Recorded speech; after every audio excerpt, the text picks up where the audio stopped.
Hey y'all, I told you I was going to show you how I made that muscadine jam. So we've got our next 2 pounds of muscadines from our garden. Look how beautiful they are. They're so pretty. And what I'm doing now is I'm just taking each one and just splitting it around like that, and then squeezing the insides out into this pan like that. Come on, let go. And then I'm taking the hulls and I'm putting them over into this bowl. Okay, so I'm just going to keep doing that, and then we'll do something with these hulls and with the insides. But you can see they look, I think you can see that. Maybe if I tilt it really good. Anyhow, they're green. You know, on the inside it's green. You would think it would be purple since the outsides are purple, but no, it's green. So I'll just keep splitting these up, and you can see I got a lot to do. But I'll get them done, and then I'll get back with you and show you what we're gonna do next. All right, y'all, I'm back, and I've got them all separated out. Here are all the hulls, and here's the pan full of the insides of the grapes. And the seeds are still in there too, by the way. We'll strain those later. But for right now, we're going to take these hulls and chop them up in the food processor. So I'm just gonna dump them all right in here. And we're just gonna do like a rough chop so that we'll still have some little pieces in, since it's gonna be jam. I want it to have a few little, little pieces in there. So let me get this on here. So it won't take long, and I'll just do it really quickly here. Just a few pulses.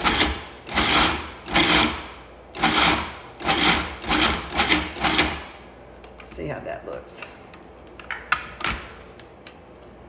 I think it maybe a couple more times.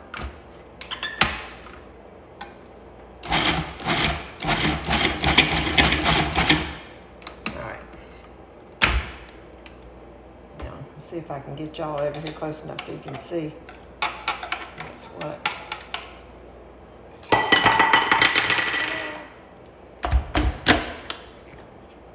All right, so I don't know if you can see that, but they're in pretty small little pieces in there. Maybe like little 1/4 of an inch pieces. So I'm gonna put those in this other pan and let them simmer down and get soft for a few minutes, and then I'll get back with you. Okay, I'm back, and I wanted to show y'all what I've done. These have been cooking. This is the insides, and these are the hulls, and they've both been cooking covered for about 12 minutes. I did add a 1/2 cup of water to the hulls just so they'd have plenty of juice in there and not scorch or anything. I've got them just simmering really low right now. Yeah, really low. So now I'm going to take top off of these and just mash them really good with a potato masher, just to make sure they're nice and tender. It looks like they are. So now what I'll do is I'm gonna strain these, because you see there's a lot of seeds in here. So I'm going to strain them through this pan right here. And all this is a colander sitting inside of a pan. So there's still a lot of seeds left in here, but there's probably a lot of pulp too. So I'm gonna see if I can get all that out. Have it where it can be strained.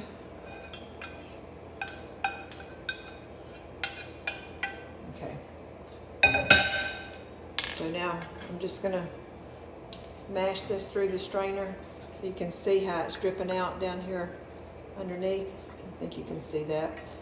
And I'll just keep doing that until it's all dripped out and nothing left in here in the strainer except for the seed. Then we'll combine it in the pot with the hulls, and then I'll get back with you. Okay, I want you to see this. There's about 100 seeds that are left in the strainer or more. And then this is, look how thick this stuff is. It's really a nice thick juice from those grapes. So now I'm going to combine that in the pot here with the purple hulls. And that's how the jam gets its color, the beautiful purple color. I want you to see these. I think this light might be too bright. Let me turn it off. Okay, so you can see this is this down here. You can see this is like purple juice. Almost looks like beets down in there, doesn't it? Kind of a reddish purple. Now I'm going to add in the juice from the inside of the grapes. So yeah, you mess up a few pans doing this, but it's okay. It's delicious. Worth the trouble. Because you can't just buy muscadine jelly anywhere. This is good, homegrown and homemade. So now I'll just stir this together. I'm going to add in 3 tablespoons of lemon juice, which I've already put in this little cup here. It's almost 1/4 of a cup of lemon juice. And that's just the regular real lemon juice. And then 3 tablespoons of, I use Sure Gel, but the fruit pectin is what that is. It's the powdered kind is what I'm using. I'm just going to stir it good. Don't want any lumps in there. And now then I just have to bring this to a full rolling boil, and you know that's one that can't be stirred down, and let it boil for about 15 minutes. So that's what I'm going to do now, and then I'll get back with you. Okay, y'all, this is what a full rolling boil looks like. See, I can stir it, but it just keeps right on boiling. And this has been boiling now for almost 15 minutes. So as soon as the timer goes off, I'll be adding the sugar into it, and then it'll cook for maybe another 10 minutes. And in the meantime, I've put, over here in this boiler, I've put the little jars. I got like little jelly jars, like this size little jelly jars, and I've got them in there cooking in that boiling water, along with the lids and the rings, so that they'll be nice and sterilized and will seal perfectly when I put this hot jam in them. Anyhow, I'll be back.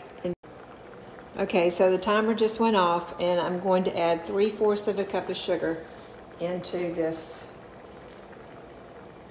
mixture, because if you tasted it before I put the sugar, it's very bitter. Even though those muscadines were really sweet, by the time you crush up those shells and put in with them, it adds a real bitter taste. So this will help offset that.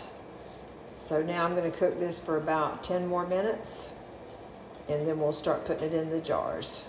So this just lets the sugar caramelize all in here with the muscadines. It's looking good, y'all. So I'll be back with you in just a few minutes when I start to take. Okay, so this looks like a really good consistency to me, like jam, hot jam. So I'm going to go ahead and start taking this up. I've got a little special funnel that fits right into the top of the jar. The jar is very hot, so I'm not going to hold it up for just a second like that. And so now what I'm going to do is get this really close to the pan, turn the fire off, and then just start dipping it out and into the jar. You do it to about 1/4 of an inch of the top, which that's what this is now. Put that over here, and I'm going to get another jar ready. But let me show you what I did with this jar. Let me turn you down a little bit so you can see what I'm doing here. Okay, and so now I'll just put the lid right on the jar. And add a ring onto it. Ooh, it's hot. Hot, hot, hot. So I'll get my hand up under here. So there, I've got that little jar ready. I'm gonna let it sit there while I load up the next jar. Anyhow, I'll do all 4 of the jars and then we'll have a little sample. Okay, so you can see it wound up making actually 5 of these little half pints, I think it is. And then I've got one that's not quite all the way full. So this is one we will be eating. I'm gonna go ahead and put this in the refrigerator and let it start cooling off so we can have some later. These are gonna sit here until the center pops down and they seal. So I wanted to show you how we like to eat this. So if you'll hold on one second. Okay, so here's what we like to do. We take a good old Ritz cracker and some havarti cheese and put it on the Ritz cracker and then put a little dab of the muscadine jam on top of it. The sweetness of the jam with the cheese taste is just delicious. Anyhow, happy evening, y'all, and I hope you will get a chance to find some muscadines and make yourself some jam because it's really good.